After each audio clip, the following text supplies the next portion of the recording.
Halo guys, jadi di video kali ini adalah hari kelima dalam belajar bahasa Inggris di series di series English Development. Jadi di day kelima ini saya belajar mengenai susunan keluarga atau silsilah keluarga ya. Jadi saya sudah mencatat beberapa poin penting dari video Rituali Daily episode kelima. Jadi si Rituali Daily ini menjelaskan di videonya itu, yang pertama itu susunan keluarga, silsilah keluarga. Yang kedua itu possession, kepunyaan atau kepemilikan. Dan yang ketiga itu diberi tugas juga dari Ritual Daily, tapi belum saya kerjakan. Dan mungkin itu saja ya inti dari video ini. Nantinya ke depan, dalam beberapa menit ke depan, saya akan membahas susunan keluarga dan juga possession ya teman-teman. Jadi untuk susunan keluarga ini yang dimulai dari atas terlebih dahulu itu di Ritual Daily menjelaskan yang pertama itu ada grandfather, dan grandmother. Jadi grandfather ini merupakan artinya kakek, dan grandmother ini merupakan nenek. Kalau father itu bapak, mother itu ibu. Kalau ditambahin grand itu grandfather, jadinya tambahin grand maka menjadi kakek dan nenek. Lalu ada uncle ya, ada aunt. Uncle dan aunt. Uncle itu paman dan aunt itu bibi ya. Lalu ada father dan mother.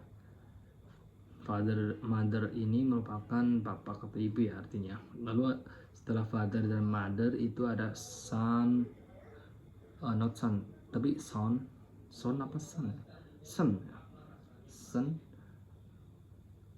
son matahari bukan sih kalau sunset. Kalau son ya, son and daughter.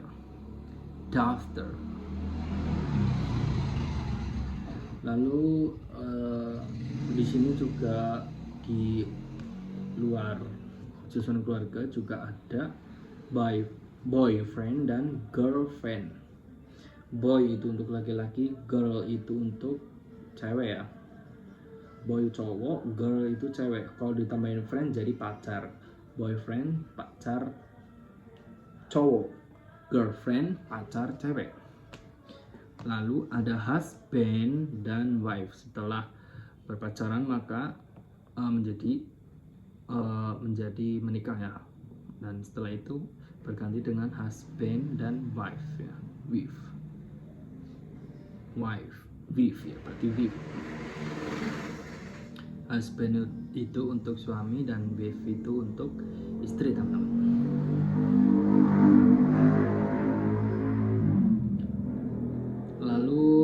Ada possession. Yang kedua itu possession, kepunyaan atau kepemilikan.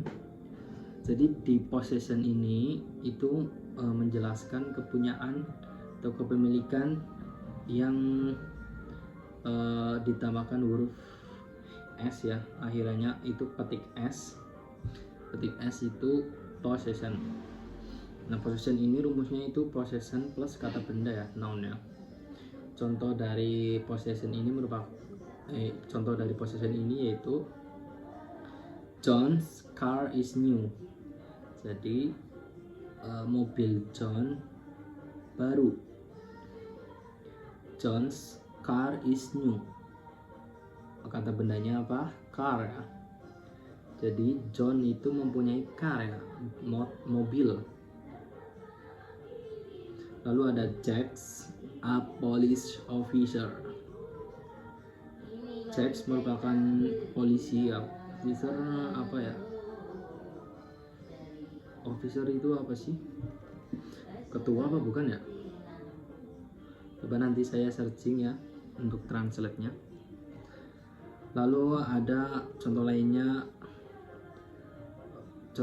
itu my father's in Canada right now. Jadi kata bendanya itu Kanada kali ya. Kanada. Jadi artinya ayah saya berada di Kanada. Ayah saya sekarang berada di Kanada. Lalu ada Peter's nurse. Peters merupakan Peters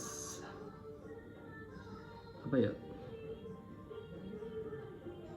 Apa ini? Artikel. Peters seorang perawat. Jadi perawat itu kepunyaannya Peters ya. Lalu ada Parker's school is in the center of the city. Artinya Parker sekolah di tengah kota, center of the city, di tengah kota itu ya. Parker sekolah di tengah kota itu. Oke, itu dia contoh kalimatnya. Lalu kalau sis ya, his dan sis ya, he is itu bukan merupakan possession ya, dan she is ini merupakan materi pertama apa ya teman-teman? Iya, jadi is di she is dan he is itu is-nya itu merupakan verb ya, kata kerja ya.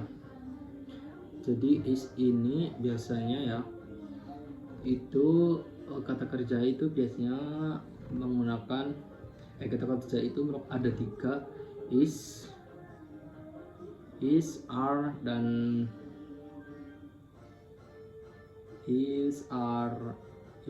dan apa ya, satu lagi lupa, I am ya. I am, is, am dan are. Jadi apa teman-teman? Jadi verb ya is dengan s di possession itu berbeda, meskipun penulisannya itu sama ya, tinggal dipetik tambahin s, itu mempunyai 2 hal yang berbeda, mempunyai 2 arti yang berbeda maksud saya teman-teman. Dan apalagi ya, jadi untuk possession ini jika diartikan seperti ini, tadi contoh kalimatnya itu John's car is new. Kalau John is car new, John is car is new itu salah teman-teman. Jadi tidak nyambung gitu, tidak mempunyai arti juga ya, mempunyai arti tapi tidak nyambung teman-teman. Jadi John's ini merupakan kata apa ya, merupakan orang ya. Gimana benar teman-teman, saya lupa. John's car is new, S-nya itu possession ya, bukan kata kerja, karena possession ini rumusnya itu possession ditambahkan kata benda ya, noun. Terus di sini ada contoh lagi, my father's in Canada right now. Kenapa bukan bacanya kenapa bukan my father is ya? Karena berbeda teman-teman. Yang s di sini menggunakan possession ya, kata benda. Jadi menyatakan kepemilikan ya, my father, ayah saya. Jadi kalau misalkan menyatakan kepemilikan nih, contohnya ini, my pants my pants, lalu ada apa lagi, my books ya, bukan my book, tapi my books. Yes, itu menyatakan bahwa buku ini milik saya, teman-teman. Oke, mungkin itu saja video kali ini, dan sampai jumpa di next video berikutnya. Tetap stay tune di channel saya ya teman-teman. Dan besok merupakan bahasa Inggris day ke-6 ya. Jadi untuk day ke-7 mungkin saya akan latihan membaca sebuah paragraf atau membaca sebuah cerita yang saya buat sendiri, saya translatekan sendiri, saya cari tahu artinya sendiri. Itu ini di day ke-7 ya teman-teman. Oke, masih ada 2 hari lagi saya harus menyiapkan teksnya. Oke, sembari belajar sembari saya menyiapkan teksnya. Oke, bye bye teman-teman.